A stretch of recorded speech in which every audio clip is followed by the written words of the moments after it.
Ապրիլի 1-ից նվազագույն կենսաթոշակը 36,000-ից կդառնա 46,000 դրամ, իսկ հիմնական կենսաթոշակի չափը 24,000-ից 34,000 դրամ։ Կառավարությունը հաստատեց կենսաթոշակները բարձրացնելու մասին որոշման նախագիծը։ Կենսաթոշակները եւ նպաստների բարձրանալու որոշման մեջ նաեւ նախատեսված է բարձրացում հաշմանդամություն ունեցող մեր քաղաքացիների համար, որոնց դեպքում նույնպես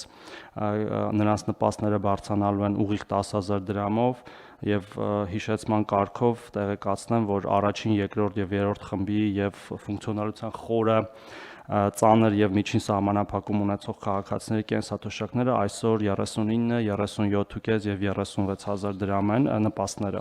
եւ դառնալու են դրանք 49, 47.5 եւ 46,000 դրամ։ Հայաստանում էլեկտրոմոբիլների քանակի ավելացմամբ եւ երթևեկության ծանրաբեռնվածությանը զուգահեռ Հայաստանի Հանրապետության կառավարությունը որոշել է լավարկել եւ նվազեցնել այս տեսակի մեքենաների գույքահարկը։ Համապատասխան որոշման նախագիծը ներկայացնում է ներքին գործերի նախարար Արփինե Սարգսյանը։ Այս պայծրությամբ էլեկտրոմոբիլների հաշվարկման տեսանկյունից շարժիչի հզորությանը վերաբերող երկու ցուցանիշ ունենք, խոսքը առավելագույն կամ պիկային հզորությանն է վերաբերում եւ երկրորդը կայուն հզորությանն է վերաբերում։ Ընդհանուր առմամբ համաշխարհային մակարդակում ավելի շատ նախապատվությունը տրվում է կայուն հզորությանը, որը թույլ է տալիս ուղղակի երկար ժամանակ մեքենան վարել, չվնասելով մարտկոցը, սա հիմնական ընդունելի չափանիշն է։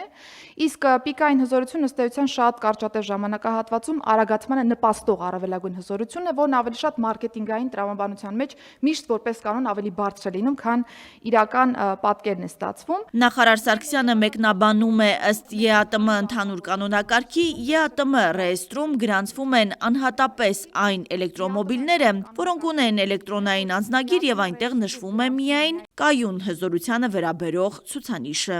Եթե այո, ԵԱՏՄ ռեեստրում ունի էլեկտրոնային անձնագիր, որտեղ որ կայուն հզորության ցուցիչը կա, այս շարժիչի հզորությունն է հիմք վերցվելու գույքահարկի հաշվարկման տեսանկյունից։ Բայց ինչ եթե չկա այսպիսի բան, որովհետև տվյալ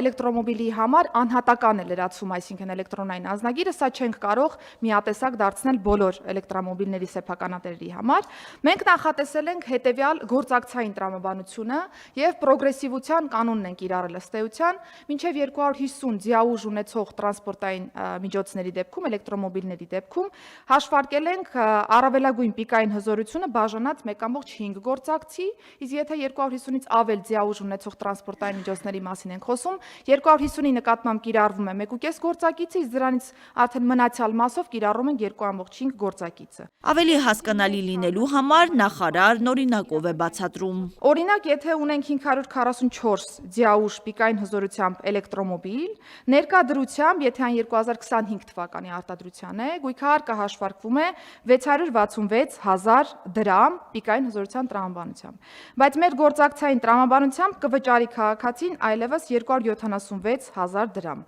Եվ մեկ այլ օրինակ, եթե խոսում ենք մինչև 250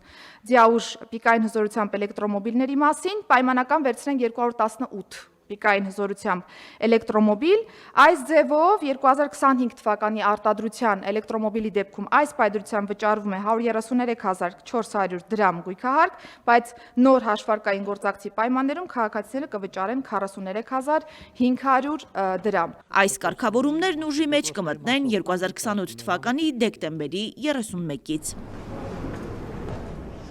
Կառավարության նիստի ավարտից անմիջապես հետո վարչապետը պատասխանել է լրագրողների հարցերին։ Փաշինյանը վստահեցնում է Իրանի հետ առևտրի սահմանափակումները չեն կարող ազդել Հայաստանի վրա։ Մենք իհարկե շատ ցավում ենք եւ շատ ցավալի է մեզ համար ինչ որ տեղի ունենում Իրանի Իսլամական Հանրապետության շուրջ եւ ընդհանրապես տարածաշրջանը։ Բայց մենք պիտի արձանագրենք, որ ցավոք այս իրավիճակը նոր չէ։ Այսինքն նրանք, ովքեր ընդհանրապես միջազգային լրահոսին հետևում են, պիտի առնվազն մտավախություններ ունենային, որ այսպիսի իրադրություն կլինի։ Մենք, ես աստծի առիթ ունեցել ենք ասելու, որ այս իրավիճակի հետ կապված մենք աշխատանքային խումբ ունենք, որը աշխատում է։ Հարցին Հայաստանի Հանրապետության իշխանությունը երկրի տարածքից կհեռացնի արդյոք ռուսական ռազմաբազան, Փաշինյանը պատասխանեց. Այո, Հայաստանը ընդունել է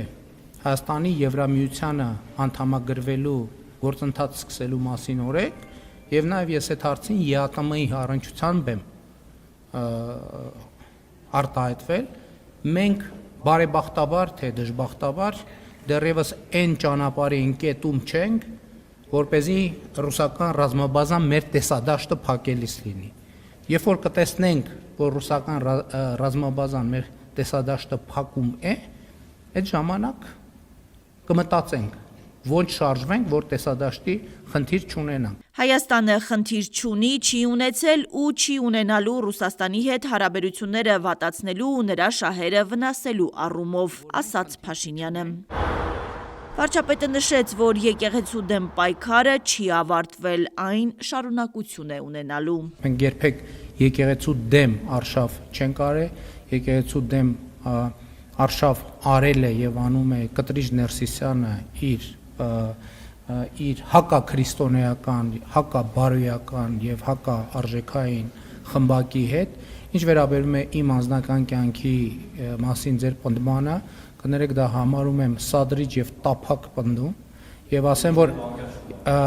ես ասեմ որ Հայաստանի Հանրապետության վարչապետը երբեք որևէ մեկի հետ իշխանություն չի կիսել եւ չի կարող կիսել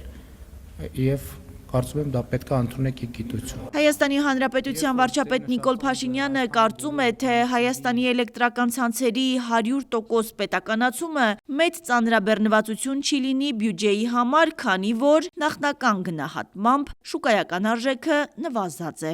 Իսկ Զայեդ մարդկային եղբայրության մրցանակի գումարը Փաշինյանը դեռ չի որոշել, թե ինչի վրա է ծախսելու։ Հասմիկ Վահրադյան, Արմալուր։